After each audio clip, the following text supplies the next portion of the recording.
Warning. It is the opinion of the 4th Street Productions LLC and the Working Perspectives podcast that we should inform you that some of the language used in this recording could possibly be considered offensive. You have been warned, so if you decide to listen to the recording, then don't complain about the language. What? He had a little too much to drink. Where's Michael at? Karen's looking for him. Oh my god. Oh boy. Remember we had the bigger girl Flash, we don't know, with the Adam's apple. Oh man. He's out on the floor. She was eyeing him up Those like were vultures on the sideline, and then Karen came and started. Yeah, I remember vaguely. that was the biggest vulture I've ever seen.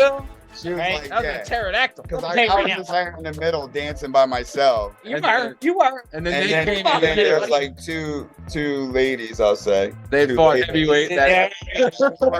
I'm being nice, Yeah. but they were drooling on the She- sideline. Michael, you're coming over here with Yeah. me. I'm just out there dancing. I'm minding my. You're gonna get hurt. You're Yeah. coming over here with me. I think I They actually got all ended the- up in the bath. That was the night I ended up in So- the bathroom. You guys gonna find You me said you for weren't like 2 feeling good. hours. You went to the bathroom. I'm gonna use the bathroom real quick. Okay. I didn't show up. for like We're 2 waiting. hours. Where is he? So we're waiting. Here we went to another bathroom, and I guess you were throwing up. Yeah, I was wrapped around the toilet in the Atlantic Passed City. out. He passed out. I'm like,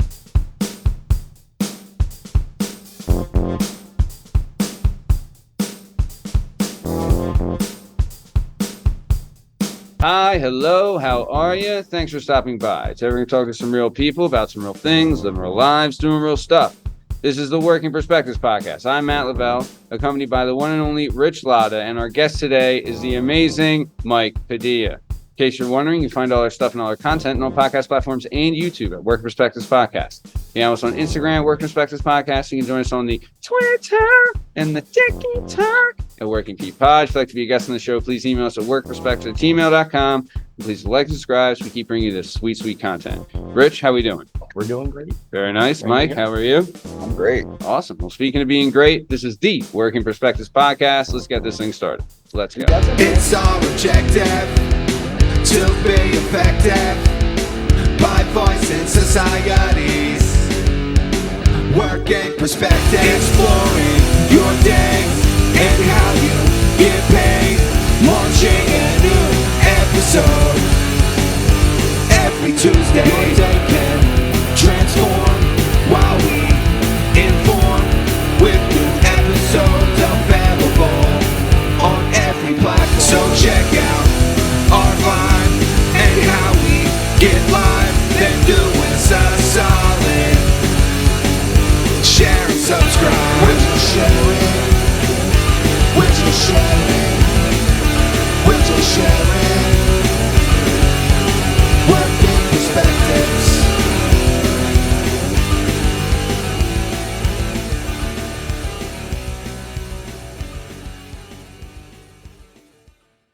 That's impressive.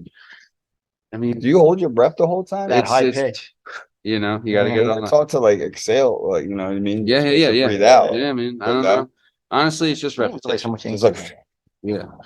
and then you go. Yeah. It's all you can do. You know what I mean? But all right. So Mike was originally on the show November 16th of 2021 was your first episode, which is available now on all podcast platforms and YouTube at Working Perspectives Podcast.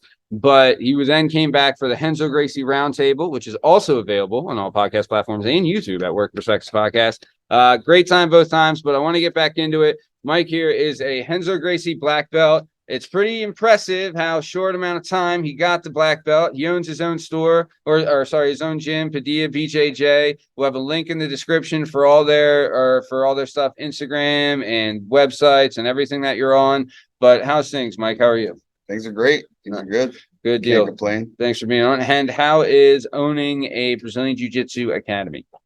It's got its ups and downs, Yeah, but yeah. you know, Yeah, we get through it. Yeah. You know what I mean? I like what I do, and you know, so yeah, we keep it going. that's it, man. Hey, man, you do what you love. You never work a day in your life. Yeah. But I want to go back a little bit. When we had you on the show, we talked a lot about your early life and coming up through school and the different mistakes you made. And we touched slightly on like your Brazilian Jiu-Jitsu experience, but I really wanted to concentrate more on that experience as well. So we know, like, if you want to, check out your early stuff, like you grew up in New York, you came down here when you were like 12, 13, kind of some family situations going on. We don't have to get too much into that. Had a little trouble in high school, had some run-ins with the law, all that kind of fun stuff, just a little bit. But you were on a path that wasn't that, that you weren't loving, right? No. Then if you wrestled in high Say the school, least. yeah, you were wrestling in high school, was very successful at that. And then you found jiu-jitsu. And honestly, we brought up again on the show because you had the best line.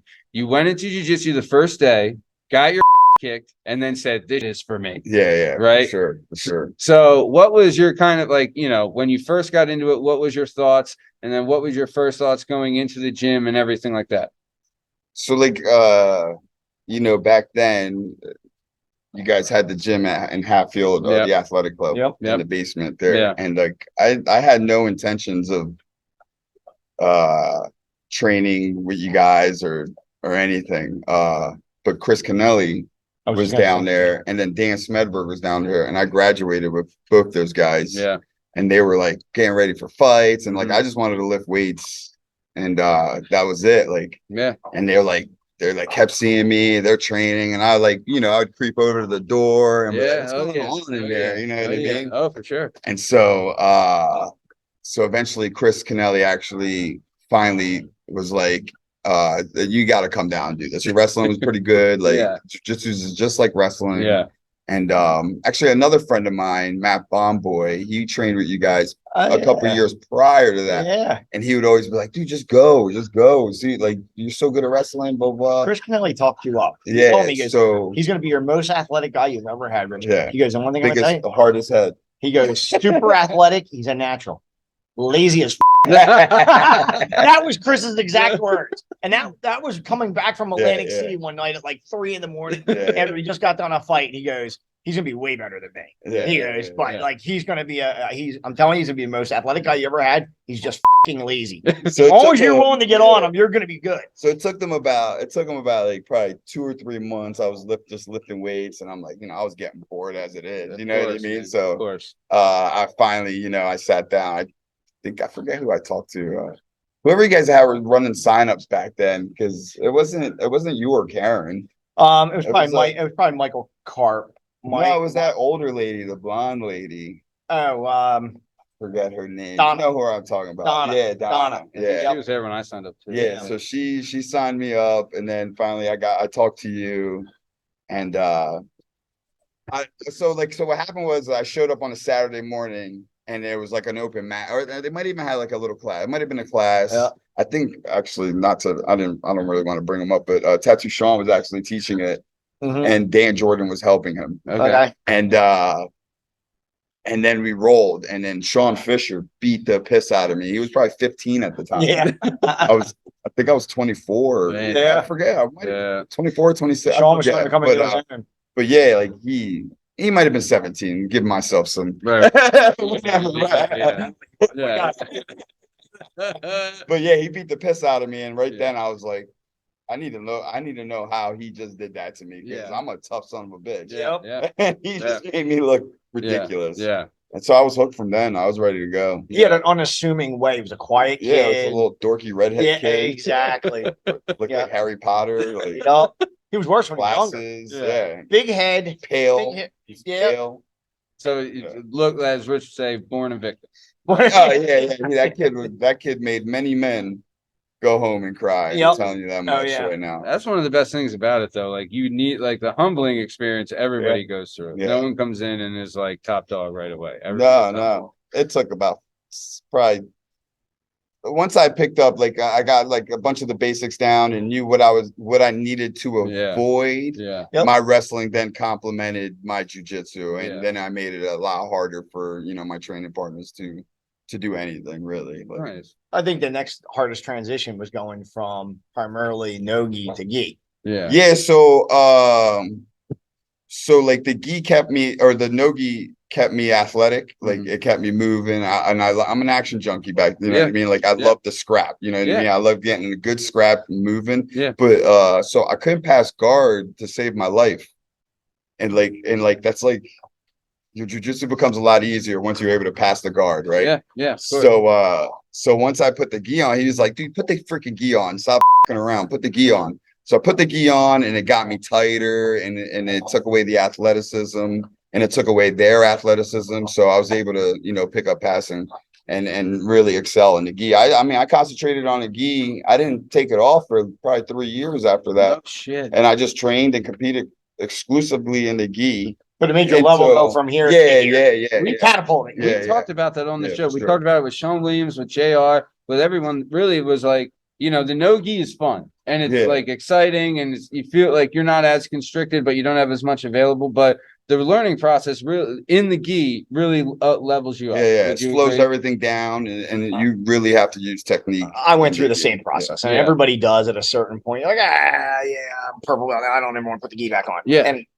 or even a higher level blue belt, you've been training for 4 or 5 years, and you're like, I'm good. I got it all. And you don't. You know what I mean? Yeah. So I always said, man, what it did was it slowed things down for me. It allowed me to really understand what I'm doing. And all your no-gi techniques derive from the gi. Yeah. And that was the kind of thing. Once I was able to slow it down, and it wasn't how many moves you can do, it's the quality of what you're doing. Once you realize, oh, wow, there's a lot of stuff I don't need to. It's a lot of extra. The gi just tightened everything up. Sure. Offensively and defensively. Like if you can get out from the bottom in the gi, whether it be a position or a submission, you can get out no-gi twice as easy. Yeah. Really? Oh, yeah. Yeah, you have a good understanding how the body works, mechanics. The only difference being, and look, you can approach the gi the same way you approach no-gi. I don't have to use the grips. There's certain things. Yeah, I don't really use like pass and guard in the gi. I primarily use no-gi grips. Yeah, same. Because once you start grabbing the pant legs, it kind of locks you in. You got to worry about deli eva and all that bullshit. Oh, or lasso guard and spider guard.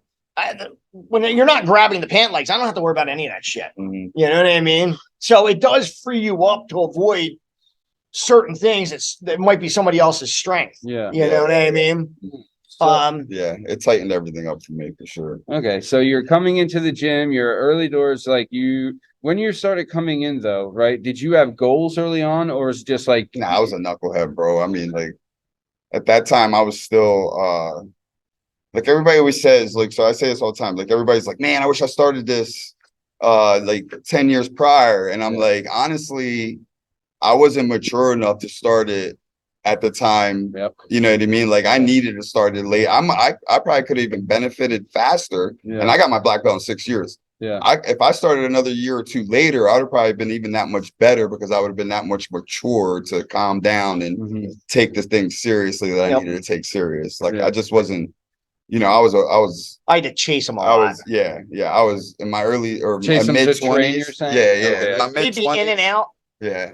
And like honestly, they had an intervention with me. I don't know if you remember this, but one day, and I was probably just about to get my purple belt. I might have been a purple belt. I forgot. I remember. But I think I pissed one of the guys off because I was just beating the piss out of him, and he was an upper rank. Yeah. And he was just like he was fed up with me. So it was like 6 of us or 7 of us, right?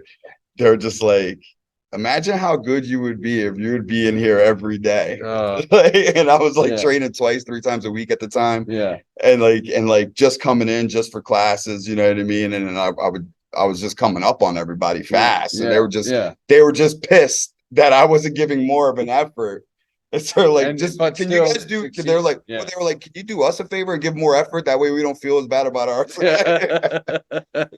So I mean, Well, but like, even though like you're having so much success early on and at a lot faster pace than most people do, was that not like, part of like what's luring you in? Yeah, for sure. Well, like it took like, I think I started what? Plus you're partying still. I was partying. The first 5 years is your fastest learning.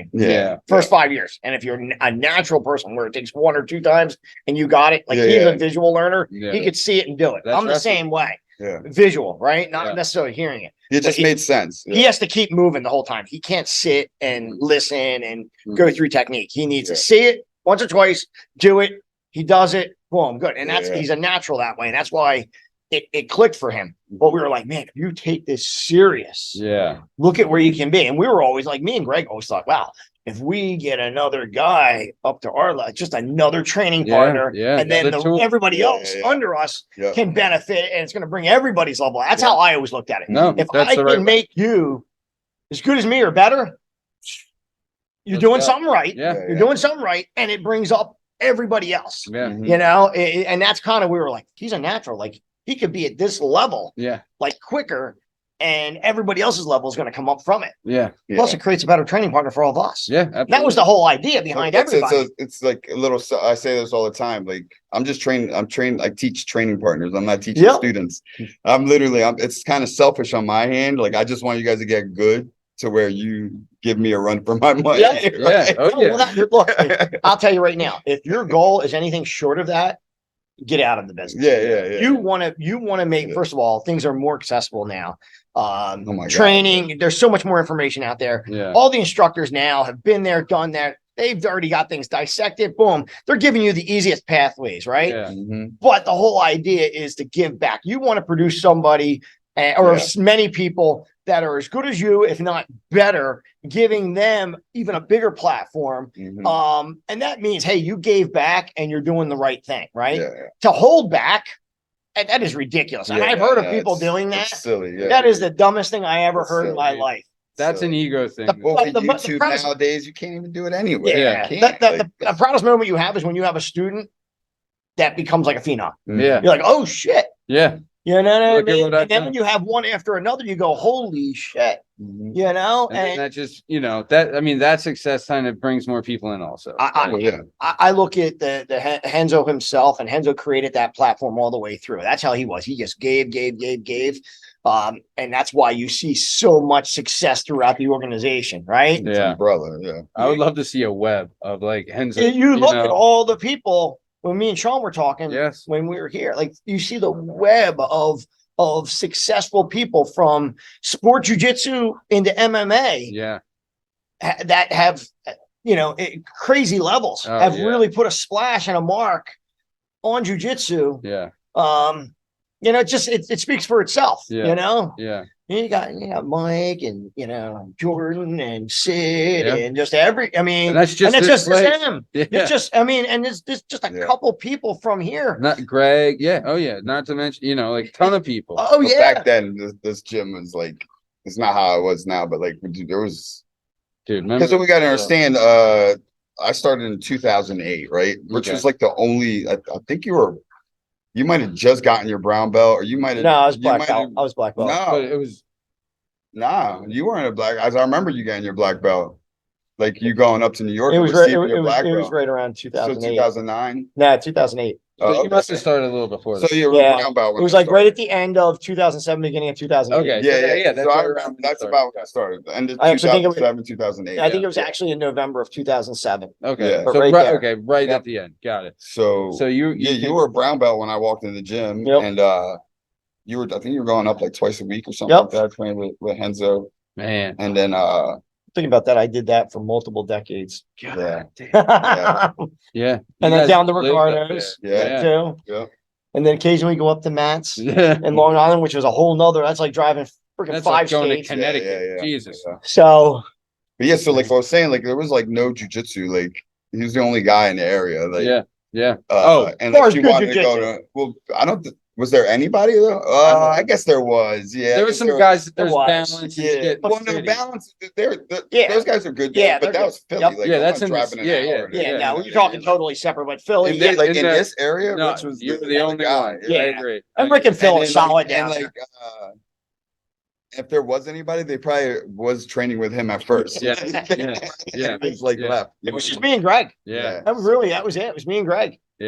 Your guys' story is crazy about how like they're just finding backyards. So I was saying, like the clientele Rich had back then, we were all fighters. Like it was literally we were just all fighters. Like we had a whole lineup from 125 to heavyweight. Like we had a whole team. Think about a card. We'd have 14 guys on a card. Like that's unheard of. Like today, if you have 3 guys on a card, that's like considered. You know what I mean? But it's gotten so big that you have the sport jiu-jitsu end of it now. Like if you wanted to really get a name, you had to go into MMA, even if you didn't want Mm-hmm. to build up a name to go into sport jiu-jitsu. Yeah. So now I like it that you have the guys don't have to go that route. That's not that route. They're celebrities in their own right now. For sure. And that's the way it should be. You should be able to do that. Now I didn't make a name for an MMA, but he was good. I got a decent name. Yeah. Jiu-jitsu, like More than decent. in this area. Don't be humble, buddy. You're pretty damn good. good. And when everybody else tells me, everyone's like, "Oh, Mike's bottom game's so incredible." I said, Mike can put that game wherever he wants it. Yeah. He chose that. Now, granted, he has all the tools to do it. Good wrestler. He's good at blending everything. But you told me when I came in, like, we know you can stay on top. Can you just learn how to be on bottom? Because my wrestling was good enough. I can get swept, you know what I mean? Like, and give people a hard time on bottom. But like, I gave you my guard is trash, so I sat my ass on the ground. And I figured out the guard. All of a sudden, I'm this crazy guard player doing all this shit. And you know how you become good with the guard? Yeah.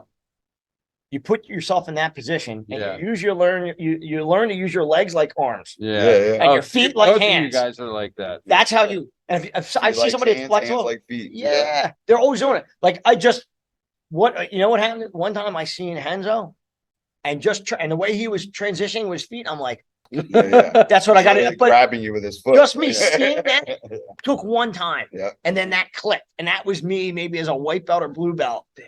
And I was like, holy shit. And sometimes even when he did it, I remember talking to him, he would show a technique and drill it and blah, blah, blah. And I go, Enzo, I watched you train and you like bypassed a bunch of steps. And he goes, Richie, I do that for a reason. And he goes, it helps you to learn. But obviously, as you get it, it's not gonna. He goes, you're right in what you're seeing. Mm-hmm. There's stuff that gets taken out, but sometimes the average person to learn, you need to have those steps. Yeah. You know what I mean? So it's more of a learning tool than it is. So it's like learning long division versus short division. It's long easier division, to long teach division. too. When you give them those in between steps, Yes. it's easier to teach. But when we're teaching them, they're going against a non-resistant opponent or partner, right? Like so a lot of that shit gets thrown out the window because we're really fighting now, but from A to C is still the same. We're just skipping B. Yes. Right. Like yes, the in between stuff. Yeah. And but then there's also little in between shit that actually like, shit, I was missing that. Yep. Dude. And that was it's so crazy. And they call that invisible, or I always called it in between jujitsu. There's certain things that you're going to be doing. I always go, everybody, if you have a limb that you're doing nothing with, you just up. I say the same thing. I was like, you're doing something wrong. If one of your limbs aren't doing something. I strive to have 4 points of contact all the time. Damn, that's great. So, you know what I mean? It's just, there's a lot of things. Once you understand body mechanics and you learn how to use your legs, your guard now just goes to the next level. Yeah. Now you get a little bit of flexibility. Well, that was my thing. The flexibility. You got a lot of guys now in jiu-jitsu, they the hip flexors tend to get loosened up now. They're really good there. They're flexible in certain positions, not all positions. And you see a lot of bigger guys, they can have flexibility here, but upper body not as flexible, like shoulders. Like for me, if I see somebody big, developed shoulders, in my head, I'm going omoplot, femoris. Yeah. All day long. Can't move them. And I'm not doing the traditional omoplot. Yeah. You know what I mean? But because their range of motion is limited, and I know I'm either going to submit them or it's going to allow me to transition and get to their back. Yeah. Yep.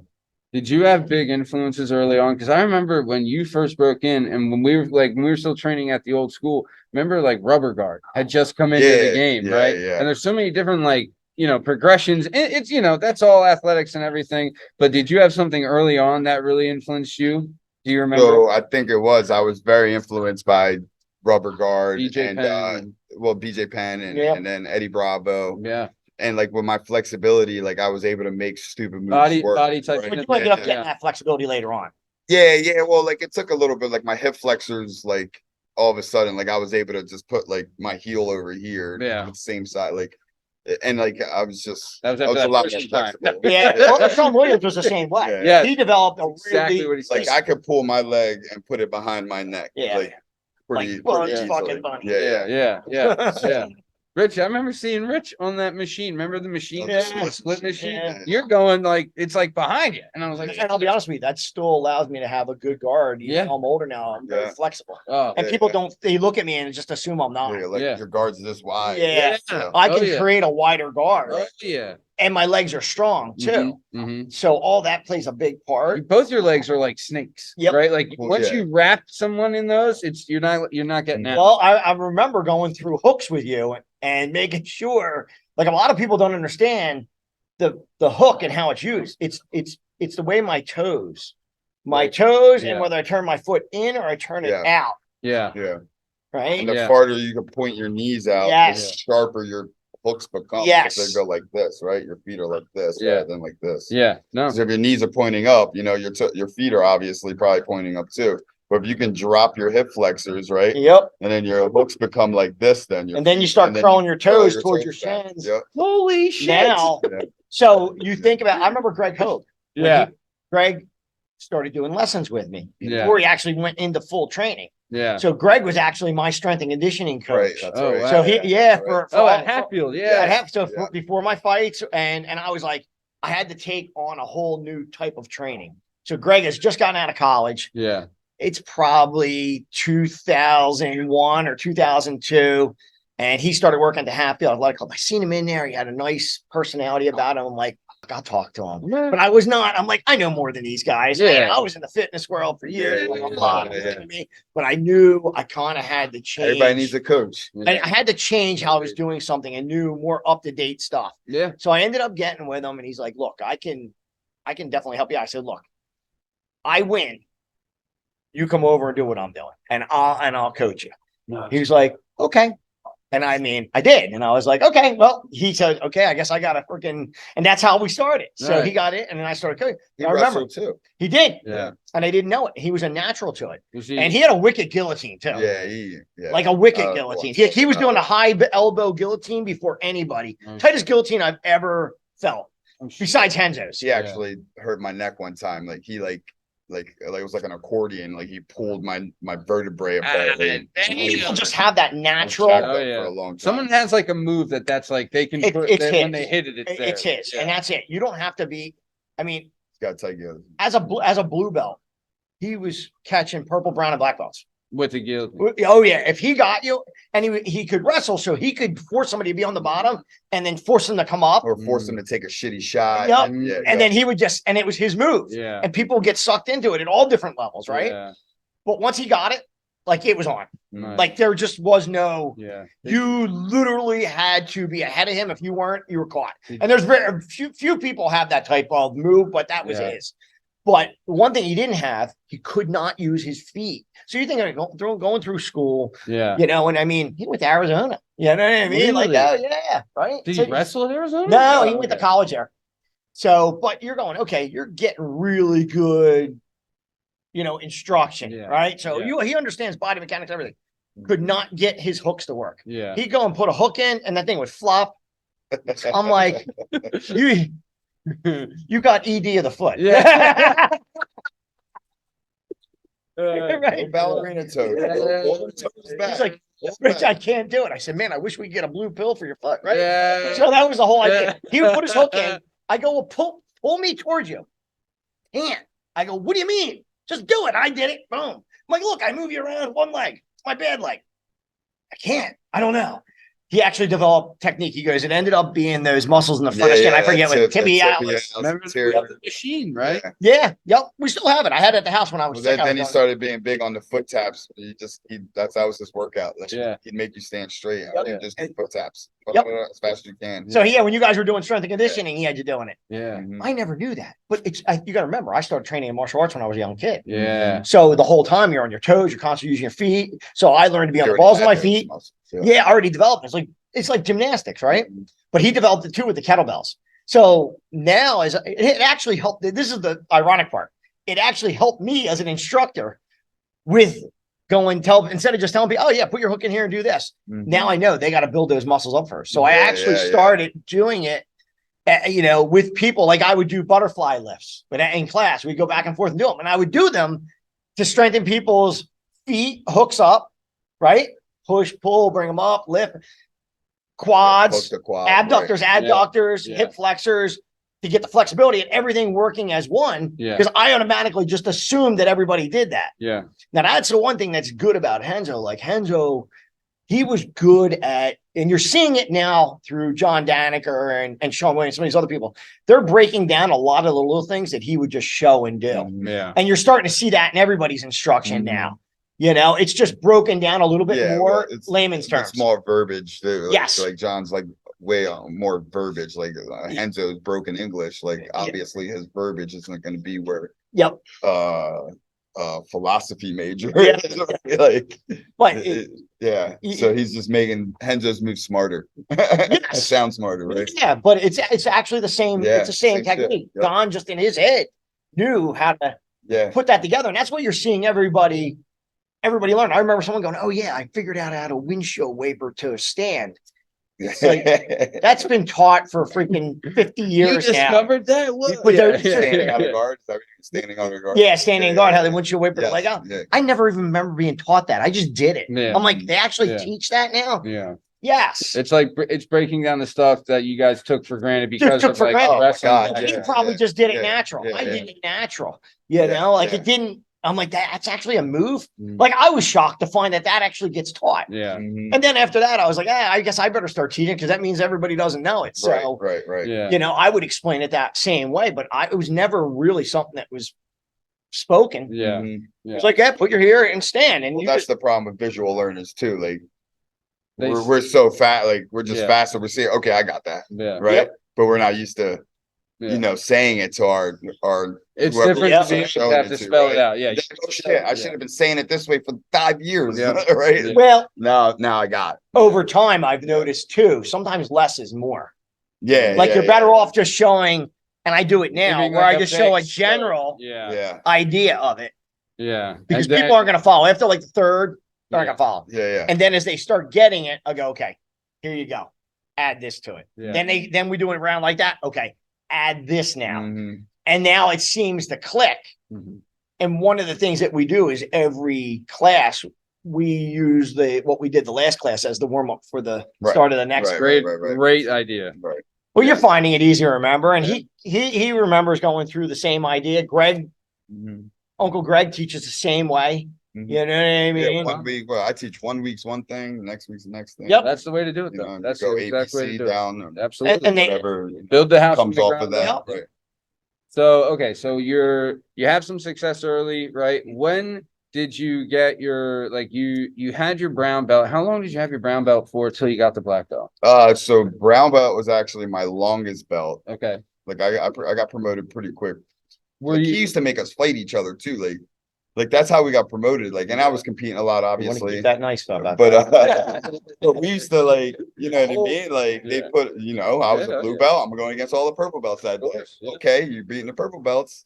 Your technique's up there. I guess, I kind of forced his hand with most of my promotions because, I was just beating all the upper ranks, That's how. But I would say put it on him. Go after him. See where he's at. Yeah. I would say it was never easy. It's not like we took the light road. No. I went against all the best guys in the room. I never shied away.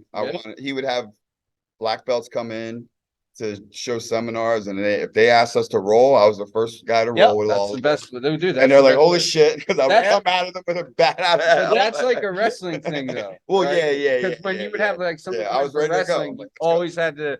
Like I remember we had Russians who would come in and teach seminars right away. You're like, "Hey, let's go!" Like we're doing live. You get a feel for what it's. Really, okay, you want to get the real thing. You want the real thing. You got to look at it this way too. Some people, it's just like striking. Some people look great doing pad work and bag work. Right. It's the same thing when people are drilling. They can look really good. And I say, look, drilling is huge. I love it. I think it's a huge essential. But you also have to be able to deal with live training and the pressures of live training. And you have to be able to turn that switch on.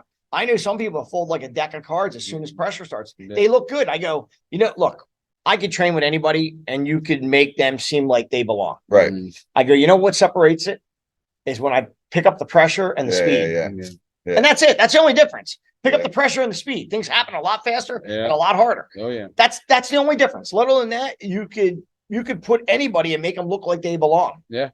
Right. But then that next person that you're training with, and that's kind of why you'll find lower ranking guys catching upper rank, because when they're almost there, the upper rank is not putting it on as hard as they can, and the lower rank is starting to get close, and then all of a sudden, bang, they catch you, and you're like, oh, Yeah. You got to start picking it up, and everybody's one's on offense and one's playing prevent. You know what I mean? Yeah. That's kind of yeah. You're just not your pressure and your speed's not the same. Yeah. Once and that's a good thing, because now you go, oh shit. Now they start catching it. You go, oh shit. Now I got to pick it up. Yeah. Now they're getting better, and now your level's going up. Oh yeah. So it's a good thing, and that's what you want. Yeah. Like, and that's kind of how you know when somebody's really getting there. To be honest with you, to go, oh, here, this person's this level, and you've never seen them with any of your higher level guys yourself. Yeah. Really go. You're like, Yeah. you know. What so when you have your brown belt, you have it for quite a while. So yeah, I think so. I got my black belt in 9 years ago. So was that 24? Yeah. Or sorry, 2014? No, 14. Yeah. 2014. Yeah. Yeah, because so what happened was it was a big year for me. I got married. I switched a job that I worked at for 13 years. I got my black belt. Me and my wife moved in, or my fiance at the time moved in this. Well, no, she was my wife, but we moved into our first place together. Okay. It was a huge year. So, and then prior to that, I think I had my brown belt for probably 2 years, because that was the only belt you actually striped every 4 stripes. I was like, what the you never gave me a stripe before that. Because you're being lazy. Oh, I was skipping all the belt. Well, I was skipping all my stripes and going right to the next belt. But so and I started teaching a lot.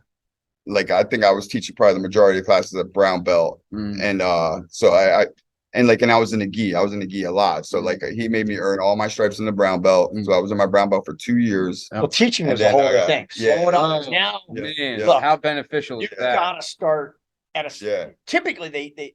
I say Purple I like belt. late purple belt, early brown belt. Yep. You gotta learn how to talk your jujitsu. That's great. And it makes you, You're it makes 100%. you understand what you're doing, and then how to convey the information, right? Because you're going to have that one guy that goes, "Oh yeah, Duh, what do you mean?" Yeah. And then they're doing everything. I love the guys when you're like, you know, oh, get an underhook, and they're like in half guard, and then they'll take this underhook instead of wrong.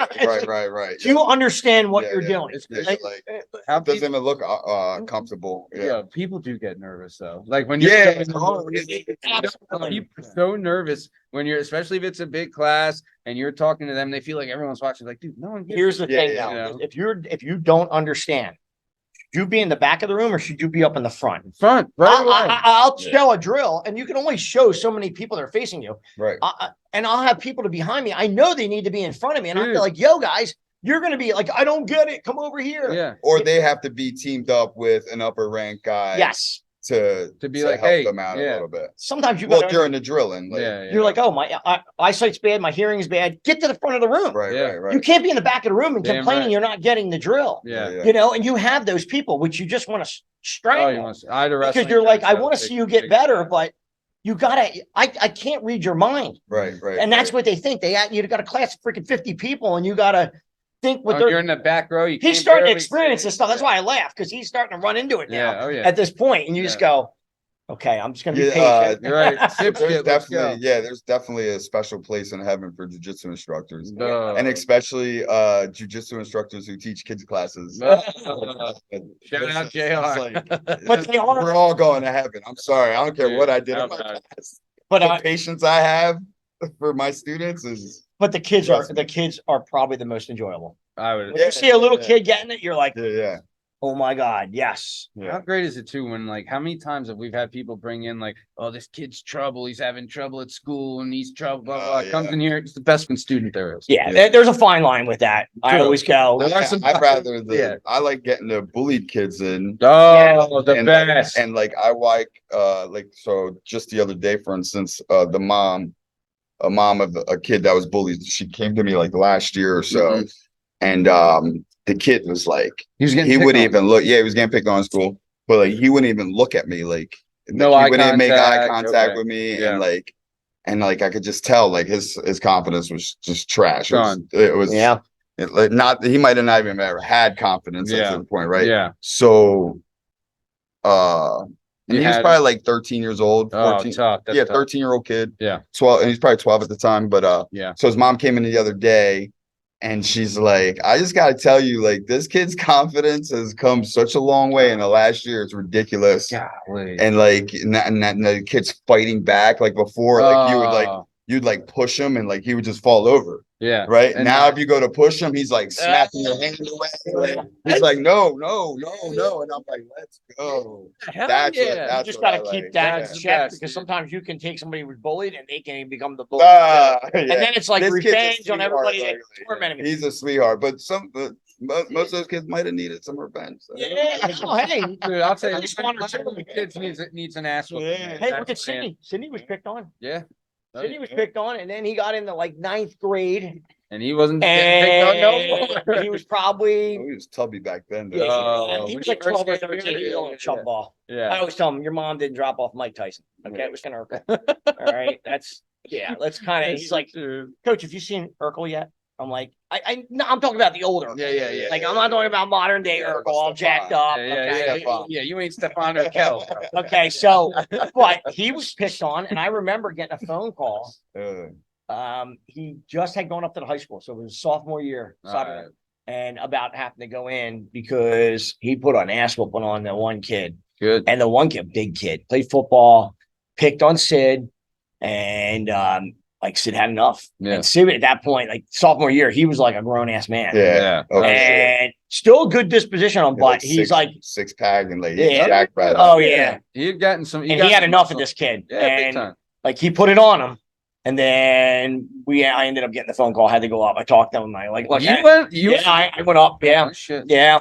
And It's another one. He came into the team like he was a little kid, but he came in a freaking room full of fighters. yeah, Like he had no Yeah. choice but to get good. Oh, there was no easy, Dude, like even survive or die. You know? Yeah. even the He guy loved in to the fight. lowest totem pole was still a Yeah, killer. Tough son of a bitch. Tough. Yeah. Remember those Sunday sessions Oh yeah. with the circuit? Ryan Durstein was the best. He's like, one day I walked in on a Sunday. My body's so sore. I wanted to cry. And then I looked around and nobody else was crying. I'm like, you know, Days. he wanted to get out and run around in his Speedo out, and I used to see him running down I know. Lavelle all the time. he stops Yeah. traffic because All the people moms, yell at him. Yeah, He's the got all the moms. baby oil. Oh, yeah, he's got the guys yelling at him. He's got the girls. You know, I mean, Jesus Christ. those sessions were brutal. His- Harry, right? Yeah. Harry sessions were brutal. Damn. Harry was great. Oh, Harry's a. I walked out with a bloody nose every time. Yeah. Oh my God, that's It's like I got you're kinda hit lucky. pads. Like I look good. Like I look good. Like Yeah. I think he said something earlier, but Yeah, you look good hitting pads, right? And then all of a sudden I do one good thing, one good boom, and then I'm like, yeah. And then he hit you. no.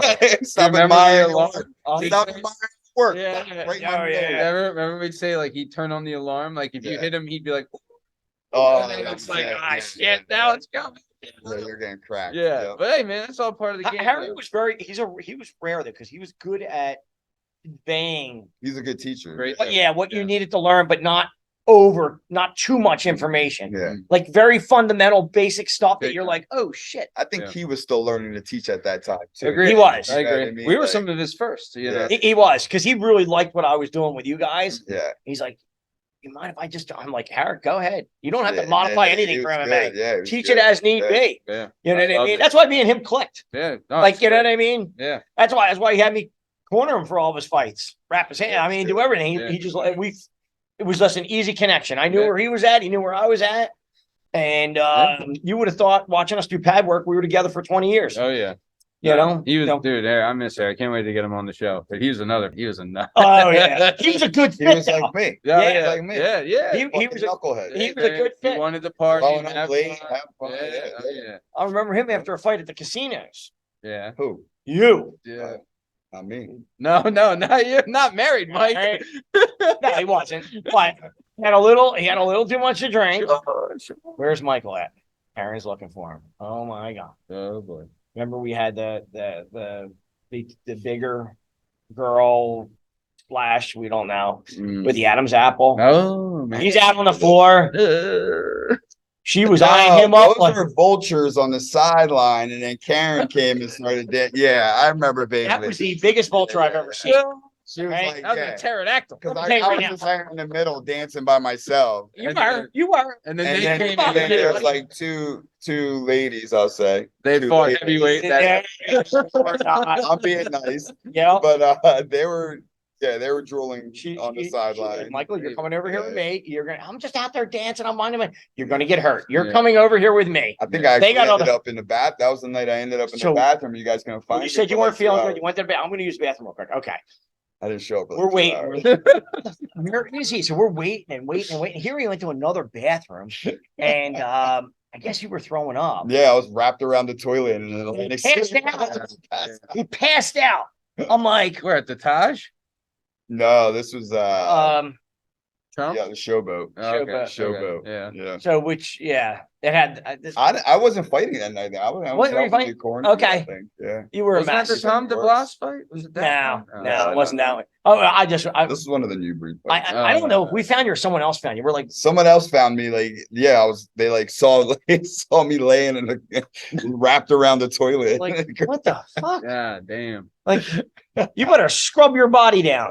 You know what I mean? Time. But like it was a full on search. But that's how it was back then. Oh, yeah. That was just like because it was like fighting party and fighting party. You know what I mean? Like it was good. Like everybody kind of there's so much energy put in. That's what I tell a lot of the guys. You guys don't realize it was 6 and 7 days a week. Yeah. You weren't training 3 days a week to fight. 3 days a week, you are a hobbyist. I wouldn't even compete training 3 days a week. Yeah, agreed. Like, Agreed. You're there to showcase your skills, not to learn new skills. Yeah. You know what I mean? Yeah. You're there to be ready. If you lose, you lost because the other guy was better, not because your cardio was out, not because you didn't train.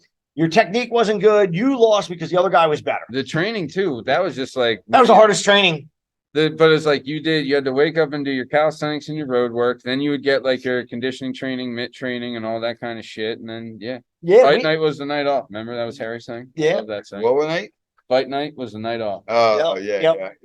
Well, I had it set up like that, so when you guys went to compete, it felt like okay. The training was harder than this. I'm actually looking forward to this. Yeah. And it was like that. Nobody was a lot mentally too. Oh, you knew you were ready. Yeah. Even if you skipped a couple sessions, right? A lot of sessions. We're gonna spar. He would go through everything, but when we get done, okay, tonight, the one night we'd have like one hard night of sparring. And where's Michael at? I think Michael left. I'm like, where the fuck did he go? I was standing right by the door. Michael was. He got by me and got out. I had no idea. Honestly, and I wish I realized it earlier because I think I had to fight, right? Like I always told I thought I was a tough guy, my friends and stuff like that. I was like, I'm gonna be a fighter, blah blah, blah, right? And like honestly, I wish I realized earlier that I was not going to be a fighter because I would have just concentrated on my jiu-jitsu. So you're saying once I started fighting, more of a concentrate more of being a grappler than because once I stopped fighting, honestly, I didn't love fighting. Like I just did it because like I thought I was a tough guy. I had to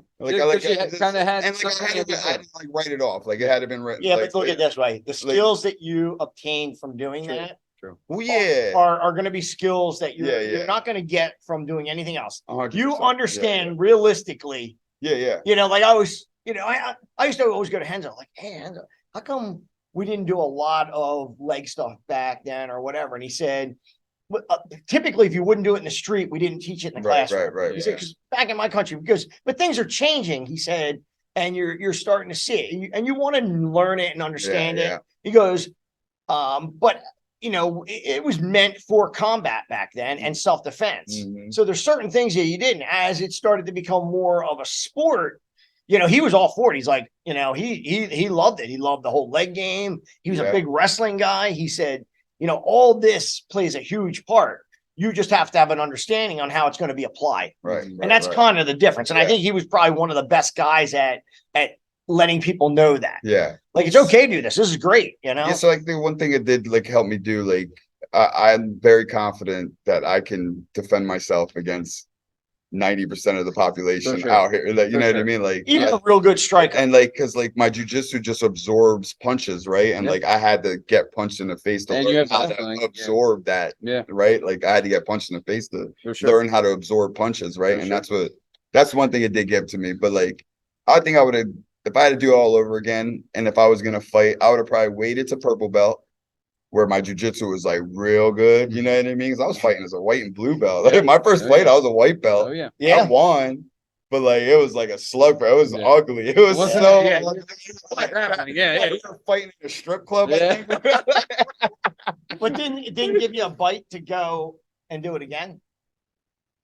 So that night, yeah. The night, like being in the cage in front of people, yes, you do get that. Yeah. You do get that. Like you're like your first fight. But the preparing for a fight, oh yeah, sure. You're so much easier. Yeah. Dude, I mean, if I could go back and do it all again, you're trying to gather other skills and then blend it. Yeah. Think about how hard it's hard enough just trying to put jiu-jitsu combinations together, let alone defending off the cage. It's not for everybody. You're not wrestling on an open mat. The way you defend and take down in the cage is different. Dude, the cage is the mother too. You have to understand that. You gotta learn how to use the cage as your friend. Yes. Yeah.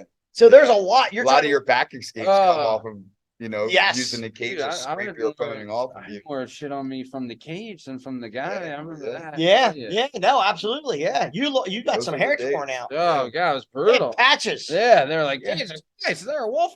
Yeah. That was his nickname, Patches. Yeah. So nice. Okay, so then let's keep it going. So you got your black belt and everything like that. I want to talk now. Yeah. What was the what was the genesis of opening the Padilla BJJ Academy, which, like we said, links in the description of this episode. Definitely check it out. One of the best schools in the area. Everyone, raves, great programs. They have family programs, fighter programs, kid programs, really, really good stuff. But what was the genesis of, creating the school and starting that? And then how's the school going now? Yeah, like, I don't know. Because you were teaching here. Yeah, like I love, I was love the school teaching. Always I love an idea, teaching. though. Yeah, I think we were always pretty open about, the day's gonna come to where, but that's something I always wanted to do, go, right? I'm gonna have to go. But that's why I had him start teaching. Yeah. So like, you can't just get your black belt and go, I'm just gonna go. And I didn't. I think I waited a year or so. Yeah, you were probably like 2 years. Yeah. But you were already teaching prior to. Yeah. Oh yeah, I was teaching. So like what happened with most of us, right? Like I was in my mid-20s. Around, not saving money, not being good with money, and I couldn't pay for a membership anymore. And I told Rich, I was like, I gotta stop training. Yeah. He said, what? I just got my purple, but he's like, what are you talking about? Like, and it's like, look, I just can't. Like, I'm a landscaper. I make $19 an hour. I got a kid. Like, I just can't do it. Like, and he's like, nah. And he's like, nah. I think I started off teaching a wrestling class or something like that. And then eventually I started teaching a beginner class. And eventually I was just teaching. I was just teaching. That's the same though. Same thing. So it's done it for everyone. And I got to a certain point to where, like I was like, I just wanted, I want to see if I could do this myself. Rich, when you see that though, right? Like you see the talent in Mike and like the dedication we have and things like that. Like, do you know, like, if these guys lose this school in this place, like, it could be detrimental? Absolutely. Like, if you would have lost this place, same thing for me. You know what's going to do? They're going to go right back. You're going to go right? Well, yeah. They're going to go right back to their bad habits. I would have been in this shit, man. Yeah. No. And what it does is you got that extra time. It gave me focus to just like, I was like, I gotta go teach. So on the weekends to go hang out. You know what I mean? Like basketball prior to jiu-jitsu was like my main love. I love playing basketball. We played pickup basketball every day of my life up until I was 24. Can't play for shit though, can you? I'm actually really good at basketball. I'm joking. I don't know. And like I'm like, holy shit. And then all of a sudden jiu-jitsu came and like I can't tell you how many friends I lost. I couldn't tell you how many. I stopped. Well, like I lost, but like we just stopped hanging out, right? Like, because like my jiu-jitsu becomes training. That's the gimmick, man. Look, it's kept me out of the bar, kept me out. You know what I mean? Kept you off the street. Bar sports, right? Darts, pool. That's not going to do anything for you. Before you know it, you end up at 40. Probably overweight, all kinds of health issues. Now, I know when that gets said and somebody really, truly has a passion for it, no, we'll make it work. Yeah. Just get in here. We figured it out. And by me giving him something to do, it makes him feel like, okay, it's not just getting given to me. Yeah. I still have to work for it. Who wants anything given to him? No. If you have any pride in yourself, you don't want any of that. You want to earn it. Yeah. So he was paying for some like Naga tour, like competed at Nagas. He's like, you gonna be at Naga this week? I'm like, nah, I got the money. What? Yeah. No. Karen will take care of it. Don't worry about it. When we had that, we did that with other people too. I mean, you paid for our licenses to fight in Jersey. Yep. Yeah. Like, and for the tests, we had to get. Remember that? I had to drive in the middle of nowhere for a blood test. Oh, mine was. I'm taking everybody. You know what I mean? Like, but hey, sometimes I know you guys are doing everything you do financially. Everybody's been there. You're young, you're freaking broke. You're like, but you're putting in the time. Like if you weren't training and putting in the time, I wouldn't do it. Yeah. But you're putting in the time. Everybody's super respectful. Anything you can do to help the gym out, they're putting the time in and interacting with new people coming in. Yeah. To me, it's a win-win. Yeah. Keeps you guys focused on what you're doing. Put that extra money out. Yeah, Get everything back then you were teaching all the class. Like you had to teach the jiu-jitsu class, you had to teach the wrestling class, or no, the boxing class, the kickboxing class. You were teaching all of them. So you're like, damn. No, you're not going anywhere. We can make you work. Yeah. Like I know in my head, You're like I'm pretty good at this stuff. Like, look, there's always, and that's what I said. If someone has like, that much of a passion, and you have to have all the attributes. You can't just be one dimensional. Right. If you have to have a personality and be able to interact with people. If you're lacking somewhere, it might not be for you because you have to be able to drive other people. You have to be able to open up that passion in people. And sometimes that comes through you as a person being positive, going through your ups and downs, being able to convey that info, get them out, get them motivated, and keep everybody engaged. And all those things come together with being a good martial artist, a good jiu-jitsu person, a good kickboxing coach or boxing coach. All that kind of works together as one. Yeah, you start figuring people out. You start figuring, you start reading mine, and then you kind of know like what's going to be a fit, who's going to be a fit, who's not going to be a fit. And obviously, like, look, with we weren't the only one, Matt, other people we've done that with. I remember sleeping. Me and Karen slept with a phone in between us for phone calls from you guys in case something happened. You got arrested on the weekend. You got in an accident. You need a ride home from the bar because you're drunk. Because we were like, yo, don't freaking drink and drive. I never did I did a no call no show one time. Did you ever do that? It was a Saturday morning. No, I've never no call no showed him. Oh, dude, Saturday morning. It was like a hairy training session morning, and I went out the night before. Like it was the worst, and ended up just sleeping through everything. I didn't want to deal with Karen. I'm not. Bro, the messages I had, it's like, get your oh yeah. I was like, no call, no show. That was in the book for me. Oh yeah, bro. Went to your house. Bro. She would have had me drive to your house. Yeah. You know what I mean? Yeah. I was like, God damn. Like I saw I know every one of you mother live. Yeah. You get your asses in. Yeah. She made you accountable. True. You couldn't just. It only ever happened once. I hope you feel better. Yeah. You know what I mean? Yeah. Like I remember when Matt Sauer did a seminar at our place, and me, him, and Pete Sell, and Utch, and all of us went out. We did the limo thing. Adam was working the clubs down there. No. We were out till 5 a.m. Okay. Yeah. At 11 a.m. was the seminar. Oh god damn. I was still hammered. No, Pete Sell was hammered. Matt was hammered. We We were all carry Pete Sell in or something. You guys have to no. carry him He in? carried me in. No. I didn't get carried. That's right. Eric Utch carried me. 2 hours sleep. Yeah. I was up. Yeah. That was Right. before my time. Made some eggs. Got myself out the door.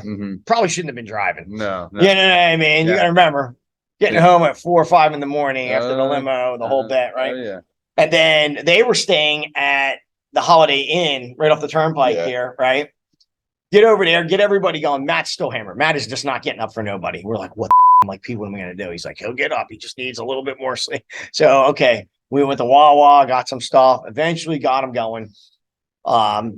We puked a couple times outside the freaking Holiday Inn. Yeah. Then we got over to, it was one of the best seminars ever. Right?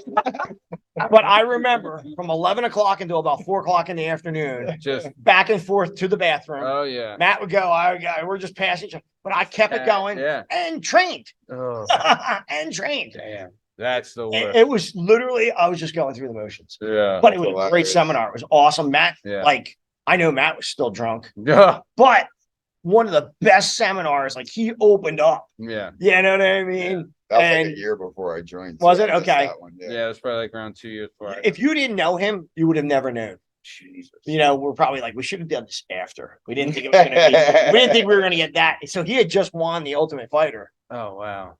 And Did he have to fight with St. Pierre? He didn't yet. Not yet. I actually told him he's going to be fighting GSP. So he didn't even know. Like I said to, when we went out that night, I was like, you know, GSP's up at the Near Academy training. In fact, that Tuesday I was up there and I ran into him. He's like, he is.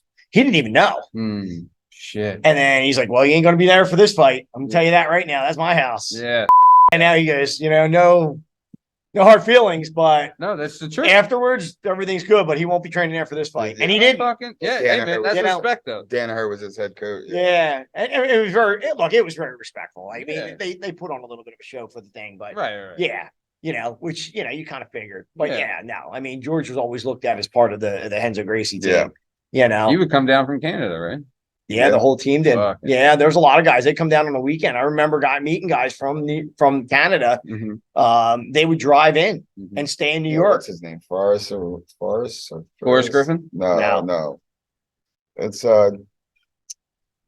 GSP's coach. Oh yeah. Faraz. They all love Danaher. Yeah. Nice. They were all like white and blue belts. Oh no shit. Yeah. There was actually another guy. That's how it was back in the day. It was purple belts back then. True. Now, even you go back to like, even right around like between 2006 and 2010, you started to see a little bit more of black belts, but they were black belts. Guys were getting their black belts. They've been around forever. Yeah. Oh wow. Yeah. Nice. Like it was like a slow process, and then bang, everybody. Yeah. All the next generation started coming up. And Nice. So, all right, we are coming towards the top of time, though, Mike. But before we get out of here, I want to talk more about Padilla BJJ. So, like we said, again, in the description of this episode, we'll have the website, we'll have the link for your socials, everything like that. What do you got going on over there? I know you have an adults class, a kids class. Like, what are you teaching? What are your nights and days like, and where are you located? So we're located like south side of Allentown. Okay. Didn't you just get there? 78 North. No, I've been there for like 4 years now. Nice, right? Nice I was fucking way off. Family oriented. So we've been so Padilla BJJ has been open probably like 7 years now. Okay. 7 years in March. I think. God damn, Yeah. Man. Congrats, brother. Yeah, so that makes sense because I've been a black belt for 9 years. Yep. 2 years. Which you owe me a degree. Yep. But we'll talk about that. Yeah, and then and then I left 2 years after I got my black belt. Yep. And you jumped. So then you opened the gym. You were at space originally. It was like a shared space. Yeah, you got your own. You got your own space, which is where you're at now, right? And it's like you got all the mats, everything. We do everything the same here. Like this is where I came up. Like I do the same thing that I've been doing here. Do you have a wrestling class there too, or just? Like we did, but like wrestling's a tough sport for beginner like people getting into jiu-jitsu, right? So like the class always dies out a little bit, right? It's hot. But I teach stand up during my jiu-jitsu. Like, there you go. We don't focus 100% on it because you're not going to turn an average Joe into Jordan. Nor do you want to, right? And there's a lot more injuries in wrestling. Yeah, you know what I mean? So, but like we show basic stand up just like we would do here. Mostly how to sprawl and get away. You know what I mean? Or safely pull guard. I teach the same way we do here. Yeah. That's how I came up. Yeah. Different, not reinventing the wheel. No, I mean, we focus a lot, we do our technique, we train a lot, we do a lot of rounds. Nice. I would say that, but it's the same shit, man. Yeah. Like you said, we're not reinventing the wheel. So I enjoy teaching. You have a kids class, you have an adult class, you have a gi class, no gi. I teach all of them. Yeah, I have. You teach? You don't have anyone else? So like I have like 1 or 2 instructors that help out, but I teach probably 98% of my classes. I teach all the kids. 7 years, that's what he wants to do. Yeah. When the next person comes up behind him, he's gonna be more than ready. Yeah. It takes a while. It takes a while. Yeah. Like honestly, like I'll probably never give the kids class because I just don't trust people. Yeah. There's only one JR. I hit like 50, baby. You know what I mean? Like I'll be like, okay, I'm done with these kids. I like teaching the kids. It's just the enjoyment, and that's the future. Plus, you have it's almost like a family atmosphere too, right? Like that's one thing changed a lot. But like, but the thing is though, like people say like, it's like a family atmosphere here in a way, which it is. It's a very much a family atmosphere. It's safe for kids, families, and everything like that. It's good for business. Let's be honest. But it doesn't take away from the roles themselves. No, it's still a rough room. So you'll have your we're like psychologists, jiu-jitsu instructors. Like we have to learn how to cater to multiple different personalities, right? Yeah. So I'll have my guys that are like, we want these hard rounds, but I got these guys that are like, just want to learn. Yeah, We just want to learn, go through the movement, get our lungs going a little bit, but like not crazy. So like, you gotta know how to deal with those different personalities too. Like you need to cater to them differently, obviously, right? These guys, when they were getting ready for fights, we would have them, they'd be balls ass tired. Put them in the regular class, and then put the lesser guys in dominant positions on them. Right. Now you're like, okay, this is kind of like a break for me, but I still got to get out of a bad position. Right? But then you get out. Exactly. And that's how you cater to that. It's not reinventing the wheel. You're just taking the guys that are more skilled, better athletes. You're just putting them, they're already tired. Now you're just putting them in bad positions. You're giving the other guys the more dominant positions, and that's where position training gets in. And that's like if I get I won't, like he said, he put the lesser guys on us when we were dead tired, right? Like so we weren't able to just beat the piss out of them, right? Because we were tired, right?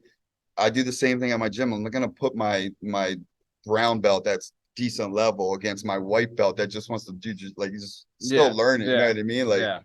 And it keeps you safe. You gotta read the room. When people are tired, they're not gonna flare. You're not gonna get like a freaking elbow or a headbutt. They're so exhausted that they're trying to get through it technically correct. Right. Because they can't afford to make too many mistakes. Or they don't have the energy to flail. Yeah. Right. And when you start talking about wrestling, I teach it. The wrestling is in the bottom position. You take somebody, single leg is half guard. That's right. Wow. So you just escape your bottom leg. And you're up. And that's, you just go, here you go. Instead of an underhook on the back, I'm going to have you underhook under their ass. Here's the difference. In wrestling, you can't lock your hands on a takedown. Yeah. In jiu-jitsu, you can. Oh, no shit. I didn't know that. So jiu-jitsu, you can lock your hands. So that's the difference. I can teach somebody to get a good double leg, get underneath the butt, lock their hands, whether it be an S grip, gable grip, or just a freaking grabbing your wrist. Boom, pinch their legs together, drive, cut the corner, easy takedown, right? Versus dropping behind the knees and trying to. So you can teach somebody to grapple, staying up on their feet, have more success with takedowns. Obviously, you got to drill it. Right. But there's things they can get away with. Yeah. More trips and shit. Yeah, exactly. Because they can lock their hands. Picking them up and you ain't doing all that. Same thing when you get around the body. They can start locking up. So there's little things. You need to know a single leg, a double leg, a basic trip. And a sprawl. Sprawling as far as defense. That's it. I'll be honest with you. Starting up your feet. You're talking about jiu-jitsu. You're better off freaking head snapping, front headlock. Let him go. Snap you to the ground, ankle pick you, or just put you on the ground, spin to your back. Simplest takedown. Don't have to worry about getting injured. And wrestling's tiring. It's fucking tiring. I'm still competing, right? Yeah. You don't catch me wrestling. I'd rather get taken down and then work my way back up. And I'll wrestle up from my bottom rather than wrestling from a neutral position. I'd rather wrestle up from the bottom. It's a lot safer and it's a lot less cardio, right? It's a lot less tiring. For sure. You don't have to worry about getting caught in the guard, making a mistake, or getting caught in a guillotine, or something because you don't have to be a phenom to get a guillotine. That's why at the black belt level, you see guys sneak on guillotines. It could be a blue belt that wrestled his whole life, hard to take down. The guy that's been doing jiu-jitsu his whole life takes a crappy shot, gets caught in a front headlock. The guy's got a squeeze on him. Honestly, I'm 40, right? The older I'm getting, the more simpler my jujitsu is getting. All I do now, literally all I do is, right? I'll sweep to get on top. I pass the guard. I mount, and then I get an under. If I don't have an underhook already, and then I'm gonna try to achieve 2 underhooks from mount. Right? I work the elbows of the body, and I'm doing S mount to armbar, just regular, normal jujitsu. And people are like, "What the?" They're like, "You feel like you're 100. You feel like you're 300 pounds." Oh yeah, I just went over this the other night. I feel like you got Yokozuna on top. But you don't. It's just body positioning, wedges, and just knowing where to be, how to be. That takes the most amount of time, though. Is learning how to put your weight down on somebody. You have to slow it up a little bit. Position.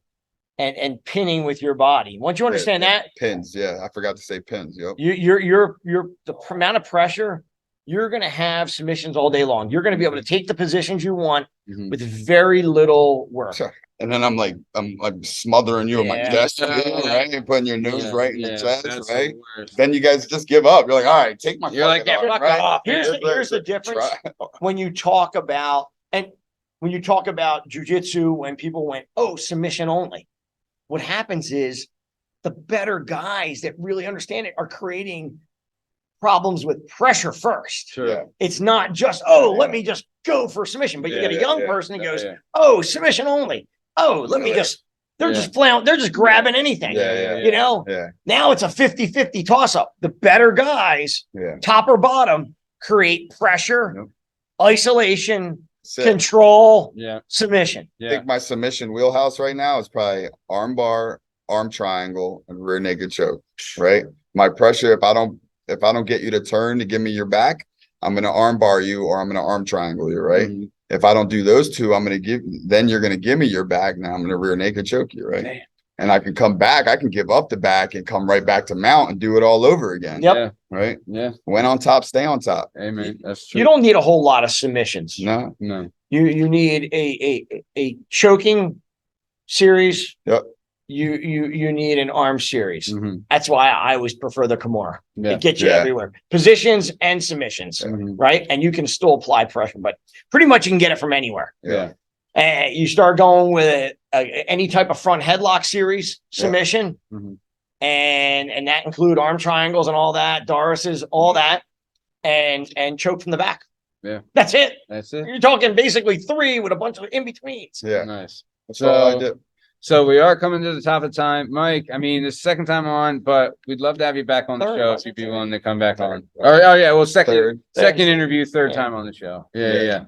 But we'd love to have you back on if you're willing to come back. Yeah, I'm ready. Awesome, man. Yep. Thank you so much. We have to do a bourbon day. Yeah. Oh yeah. He wants to get Jeremy and Mike Johnson, and we'll have like a round table and throw some shots back and talk some shit. Throw some depends on that day. Yeah. You're on it with some depends. Jeremy probably needs some depends. Double up on the depends. They have sport depends now too. So, all right. Well, speaking of depends, this has been another episode of the Working Perspectives podcast. I'm Matt Lavelle. I'm come today by the one and only Rich Latta, and our special guest was the amazing Mike Padilla. In case you're wondering, you can find all our stuff and all our content and all podcast platforms and YouTube at Working Perspectives Podcast. You can follow us on Instagram, Working Perspectives Podcast. You can join us on the Twitter and the TikTok at Working P Pod. If you'd like to be a guest on the show, please email us at workperspectives@gmail.com, and please like, subscribe, so we keep bringing you this sweet content. Thanks for listening. Stick around for the ad read. Thanks. See ya.